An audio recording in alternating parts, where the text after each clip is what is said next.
오늘 아침 뉴스 연구소. 오늘 아침 뉴스의 맥을 짚어드리는 시간 뉴스연구소. 오늘도 두 분의 연구위원 함께합니다. CBS 김광일 기자, 뉴스톱 김준일 대표. 어서 오십시오. 안녕하세요. 예, 오늘 첫 번째 소식 뭐부터 볼까요? 사개특위로 옮겨붙다. 국회 원구성 협상, 이제 법사위원장 문제로 팽팽했는데 사개특위 구성이 새로운 뇌관이 됐어요. 그렇습니다. 이제 하반기 국회가 한 달 가까이 지연되고 있잖아요. 네. 이번 주가 변곡점이 될 전망입니다. 그러니까 오프닝 말씀을 좀 구체적으로 풀어보면요. 민주당이 금요일 날 워크숍 갔다 와갖고 법사위원장 이제 국민의힘이 맡는데 동의한다라고 했습니다. 국민의힘이 맡아라. 네. 그래서 이제 그러면 다 풀리는 건가라고 했는데 자세히 보니까 좀 부대 조건 같은 게 있었어요.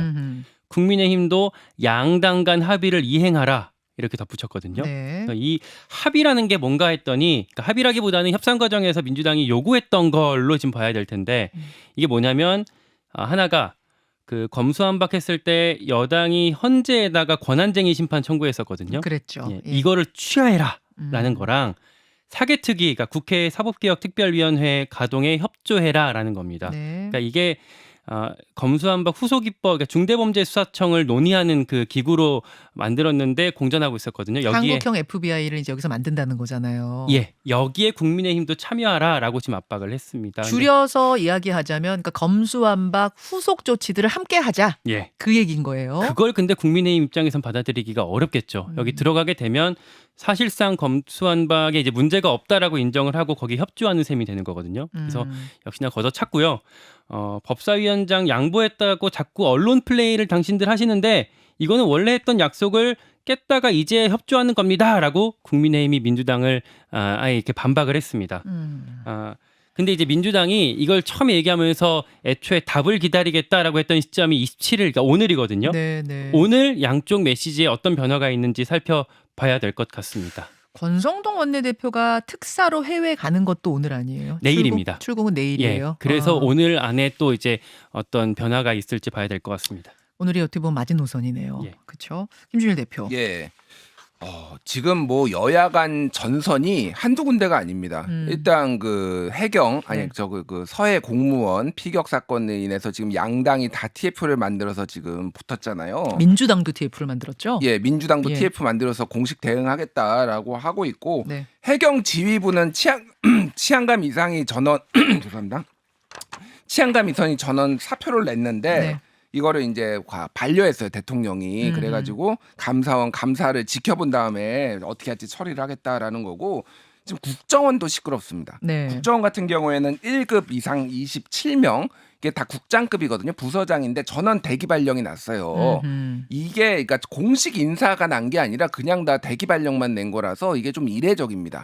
뭐 국정원이 새 정권 들어서면 뭐 소폭이든 중폭이든 물갈이가 되긴 하지만 이렇게 전원 대기 발령은 처음 있는 일이라면서요. 그렇죠. 예. 그러니까 이것도 이제 지금 그래서 어제 권성동 원내대표가 민주당이 이거에 대해서 비판을 하니까 권성동 원내대표가 또 이제 발언을 했는데 그거는 지금 대선 기간 고발 사주 의혹에 전 국정원장 박지원 원장이죠 연루됐다. 그리고 방송에 출연해 엑스파일 운운하고 이런 것들을 강하게 비판을 했어요. 그래서 지금 현 정부에서는 그 세 차례의 남북 정상회담 성사 과정을 들여다보겠다는 겁니다. 여기에 대가성이 있었는지 이것도 그러면 굉장히 큰 논란이 될 수가 있어요. 그 판문점에서 만나고 뭐 트럼프 대통령 오고 했던 그 남북 정상회담 예. 그런 것에 뭔가 대가성이 있었던 건 없는지 그리고 투명했던 건지 들여다보겠다. 그 판문점 도보다리 때 USB를 이렇게 북에 넘겼거든요. 예. 거기에서 이제 뭐 이를테면 청사진, 뭐 남북 그 정상회담이 예, 돼서 예. 이게 평화가 정착되면 어떤 것이 가능한지, 근데 거기에 대해서 무슨 내용이 들어가 있었는지 뭐 이런 거. 그리고 문재인 정부 초반에 적폐청산 태스크포스가 있었거든요. 예. 그래서 이제 국내 정치 개입을 원천적으로 금지하고 뭐 이런 것들이 있었는데 이런 것도 다 들여다보겠다는 거예요. 그래서 이것도 뇌관이 될 가능성이 있습니다. 그리고 지금 그 경찰 그 치안감 인사 번복 논란과 관련해서 지금 야당에서도 강하게 비판을 내놨는데 지금 윤석열 대통령이 국기문란이라고 하니까 아니 이게 무슨 윤석열 정부 내에서 일어난 건데 이게 무슨 국기문란이냐. 그럼 진상조사를 하든지 아니면 우리가 국정조사라도 하겠다. 뭐 이런 상황이에요. 우상호 비대위원장이 그렇게 얘기를 했거든요. 그러니까 그 경찰 인사했다가 그러니까 치안감 인사했다가 번복된 거. 예. 윤 대통령이 국기문란이라고 하지 않았느냐. 국기문란이면 그거 국정조사감 아니냐라는 게 민주당 얘기예요. 민주당 얘기예요. 그러니까 전선이 지금 온 사방군데 지금 다 대치된 국면이고 그 여당 내도 싸우고 있고 야당 내도 싸우고 있고 좀 국민들은 정말 어지럽습니다, 진짜. 물가는 하늘 높은 줄 모르고 치솟는데 지금 정치권 바라보면 속상합니다. 특히 김광일 기자. 예. 지금 각각 이제 민주당도 그렇고 국민의힘도 그렇고 내부 싸움도 치열하잖아요. 월요일이니까 이번 주 양당 내부의 좀 관전 포인트를 좀 볼 텐데 이준석 흔들기 이번 주에 계속될 것 같습니다. 오늘 혁신위의 첫 회의가 있고 다음 주에 윤리가 잡혀 있거든요. 예. 뭐 이준석 대 당 주류 간의 파열음이 계속 될 텐데 이준석 대표가 지난주에 이렇게 했었어요. 간장 한 사발 다음 주에 할 것 같다. 간장 한 사발. 예. 간장 한 사발이 뭐냐 가지고 떠들썩했는데 어떻게 해석이 되죠? 이거 뭔가 찾아봤더니 보수 그 온라인 커뮤니티에 간장, 그러니까 간철수, 장제원 이게 뭐 안철수 대표랑 장제원 의원을 합쳐갖고 간장 이렇게 부르더라고요. 간 본다 이래가지고 이제 간철수, 네. 장제원 합쳐서 간장이다. 그러니까 둘이 이제 뭐 손을 잡았다 뭐 이렇게 해석이 일각에서 되고 있었는데 그러니까 이준석 대표가 자신의 상대가 누군지를 지금 지목을 한 겁니다. 안철수와 장제원 둘을 지목을 해서 어떤 전면전이 좀 선포됐다라고 볼 수가 있을 것 같고요. 그런 반면에 야당은 또 이재명 흔들기가 이번 주 내내 계속될 것 같아요. 그러니까 보니까 당권 출마 여부를 빠르면 다음 주 그리고 더 이르면 이번 주말 정도에 출마 여부가 발표가 될 거라고 그 이재명 후보 측근 사이에서 얘기가 나오더라고요. 늦어도 이르면 이번 주말. 네. 이르면 이번 주말에 출마 여부를 결정할 수 있을 거다. 네. 출마 여부를 결정할 수 있을 거다라는 이야기는 그러면은 출마 쪽으로 더 무게를 두는 얘기 같이 들리는데요. 그렇게 다들 해석을 하고 그렇죠? 있죠. 예, 그래서 이제 비명계, 그러니까 이재명 의원이 만약에 당 대표가 되면 그 다음 공천을 받기 어려워진 사람들 네. 사이에서는 압박이 더 거세질 것 같습니다. 김민석 의원도 한마디를 거들었는데 이게 또 화제가 되던데요. 그러니까 이대로 가면 당이 깨지지 않겠냐라고 이제 페이스북에 썼는데 이거 지금 분당을 암시하는 얘기가 아니냐라고 해서 또 관심이 모였고 그 김민석 의원도 본인이 직접 당권 도전에 출마할 뜻을 뭐 시사했다 이렇게 해석이 되고 있습니다. 자, 두 번째로 가죠. 다자 무대 대비. 윤석열 대통령 나토 정상회의, 그러니까 북대서양 조약기구 정상회의를 위해서 출국을 합니다. 네, 오늘 오후에 이제 스페인 마드리드로 출국을 합니다. 오늘입니다. 네, 수행단 취재 기자들이랑 같이 공군 1호기 타고 가게 되고요. 5박 6일 일정 중에서 이제 나토 정상회의에 참여하고 그 사이에 뭐 양자회담, 면담 이런 것들 포함해서 모두 14개 이상의 일정을 소화할 예정이라고 합니다. 예. 제일 관심 모으는 게 이제 한미일 정상회담입니다. 한미일. 네, 모레 열릴 예정인데요. 확정이 됐습니다. 윤석열 대통령 여기서 이제 바이든 미국 대통령 한 달 만에 다시 만나고요. 기시다 일본 총리랑은 처음 만납니다. 처음이죠. 네, 이렇게 한미일 정상이 다 같이 만나는 거는 4년 9개월 만에 처음이고요.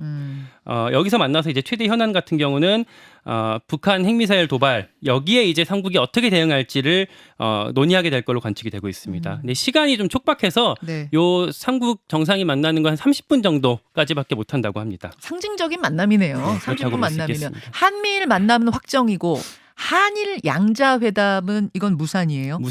사실상 무산된 거라고 볼 수 있겠습니다. 네. 뭐 풀 어사이드라고 해갖고 이제 격식 없이 뭐 서서 이제 이게 간단히 만나는 것도 없을 거라고 대통령실에서 발표를 어제 했습니다. 그래요.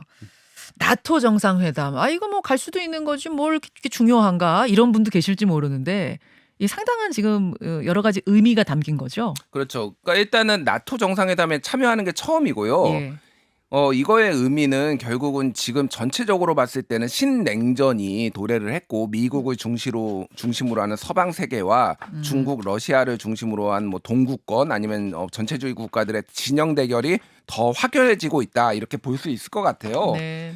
지금 눈에 띄는 게 원래 한국, 일본, 호주, 뉴질랜드 4자 회담이 여기 나토 정상회의에서 열리느냐 이런 게 있었는데 이게 무산됐다고 합니다. 무산된 이유는 이게 일정이 안 맞아서라고 공식적으로는 얘기를 했으나 이게 불필요하게 중국을 조금 자극할 우려가 있다라는 게 이제 전문가들의 분석이에요. 왜냐하면 다 아태 지역이잖아요. 그렇죠. 다 그러면은 나토를 연장해 가지고 아시아 나토가 생기는 거 아니냐. 중국은 지금 강하게 반발하고 있거든요. 냉전의 산물이다라고 하면서 이 유럽의 진영 대결을 아시아 태평양으로 복제시키면 안 된다. 이런 강하게 반발하고 있기 때문에 이런 게 좀 어느 정도 자제를 한 거 아니냐 이런 분석도 있고요. 그리고 지금 어제부터 시작을 해서 지금 사실 G7 정상회의가 지금 열리고 있습니다. 네네. 그런데 한국이 초청을 못 받았어요. 그러네요. 지난해에는 초청을 받았는데 지난해 초청을 받았던 인도하고 남아공은 올해도 초청을 받았거든요. 참관국 자격인 참관국이죠. 거죠. 예. 당연히 참관국이고요. 근데 올해 우리나라는 빠져서 왜 빠졌느냐? 다른 나라들 예를 들면 아르헨티나 뭐 이를테면 세네갈 이런 나라들은 또 추가로 들어갔어요. 그래서 한국은 왜 빠졌나? 왜 그 인도는 왜 2회 연속 들어갔나? 뭐 이런 것도 지금 얘기가 나오고 있습니다. 그리고 김건희 여사도 이번에 같이 네. 외국에 나가서 공식 일정을 수행을 해서 스페인 국왕 내외 만찬 그리고 뭐 스페인 왕궁 투어, 왕궁 유리공장, 소피아 왕립 미술관 방문 등 일정을 소화를 합니다. 배우자 프로그램에 참여하는 거죠. 예, 다른 그 배우자들과 함께. 공식 일정에 이제 예. 다 참여를 하는 겁니다. 그런 점에서 사실 김건희 여사 최근에 이제 공개 행보를 계속했었잖아요. 네. 그거 결국에는 여기에 이제 나토 가는데 같이 참여하려는 사전 포석이었다. 이게 너무 좀 이번에 바로 갔으면 주목도가 컸을 테니까 좀 김 빼는 차원이었다라고 결과적으로 해석할 수가 있겠습니다. 여러분 이게 나토가 옛날에 교과서에서 배웠던 거 생각해 보세요. 북대서양 조약기구. 냉전 시대에 러시아, 중국 같은 공산주의, 사회주의 국가에 대항하기 위해서 서구 세계가 만들어 놓은 거잖아요. 그렇기 때문에 우리가 섣불리 거기에 가지 못했던 건데 이번에 간다 하니까 중국과 러시아가 어허 이 어떻게 된 거야? 이제 이렇게 되는 분위기라는 게 깔려 있다는 거. 우리는 뭐 중국하고 러시아하고 선 긋겠다는 건 전혀 아니다라고 가고 있습니다만 밖에서 보는 시각이 그렇지 않다 보니까 예, 그렇기 때문에 이게 이제 중요해지고 있는 거라는 거 배경 설명을 좀 드리고요. 어쨌든 오늘 대통령 출국하고요. 세 번째로 갑니다. 전기요금 인상 코앞으로 3분기 전기요금 인상안이 오늘 발표된다면서요. 산업통상자원부가 오늘 오후 3시쯤에 발표할 예정입니다. 그러니까 3분기 전기요금 조정 단가를 발표한다라는 건데 인상할 거라는 관측이 상당히 우세합니다. 당장 추경호 경제부총리가 어제 언론 인터뷰를 했는데 차일피일 미룰 수 없다. 조만간 인상안을 발표할 예정이다. 이렇게 얘기를 했습니다. 예. 그러니까 원래는 이제 이게 일주일 전에 발표될 예정이었는데 그러니까 정부에서 한전에다가 자구책 갖고 와라라고 했었고 그걸 받아서 검토하는데 좀 시간이 길어졌습니다. 추경호 부총리가 어제 그 TV 인터뷰에 출연해가지고 여름에 물가가 6%대에 진입할 거다 이런 얘기해서 떠들썩하더라고요. 예, 뭐 공식적으로 그렇게 얘기를 했어요. 6월에서 8월까지는 네. 최소한 6%대가 가능성이 높다라고 얘기를 했고요. 이게 이제 해외발 요인이다. 한마디로 하면 우크라이나 전쟁으로 인해서 지금 석유가 이제 수출입이 원활하지 않은 부분을 얘기를 한 겁니다. 당분간 진행이 될 거다라고 얘기를 했고요. 네. 그리고 민영화에 대해서는 이제 야당에서 일각에서 지난 선거 때도 이제 지방선거 때도 주장을 했잖아요. 민영화는 할 일이 없다. 특히 철도, 전기, 가스, 공항 등 민영화는 검토할 계획도 없다. 이렇게 얘기를 했어요. 야당에서 주장했다는 건 윤석열 후보가 대통령 되면 민영화 시킬 거다 이런 얘기를 막 했다는 거잖아요. 송영길 시장 후보가 그렇죠. 공식적으로 그거를 이제 아젠다로 꺼내서 예. 선거운동에 활용을 했는데 민영화 지방선거 반대, 때도 민영화 예. 반대 이렇게 얘기를 했습니다. 그리고 뭐 환율이 1,300원대 도입한 것에 대해서는 다른 나라도 다 오르고 있기 때문에 우리나라는 뭐 위기는 아니다 얘기를 했습니다. 근데 지금 전기요금 이제 인상안 발표되면은 바로 다음 달에는 가스요금 오르거든요. 네. 그래서 지금 다음 달 1일부터 주택용 요금은 8.4%, 영업용 요금은 8.7에서 9.4% 인상이 됩니다. 그래서 줄줄이 오르면은 이것도 역시 물가에 큰 영향을 미칠 것으로 보입니다. 예. 민영화는 없다는 건 분명히 했고 물가는 6%대로 진입할 거란 것도 장관이 공식화를 했고 전기요금 인상안은 오늘 발표가 되고 이렇게 정리해드리겠습니다. 여러분 수고하셨습니다. 고맙습니다. 감사합니다. 김현정의 뉴스쇼는 시청자 여러분의 참여를 기다립니다. 구독과 좋아요, 댓글 잊지 않으셨죠? 알림 설정을 해두시면 평일 아침 7시 20분 실시간 라이브도 참여하실 수 있습니다.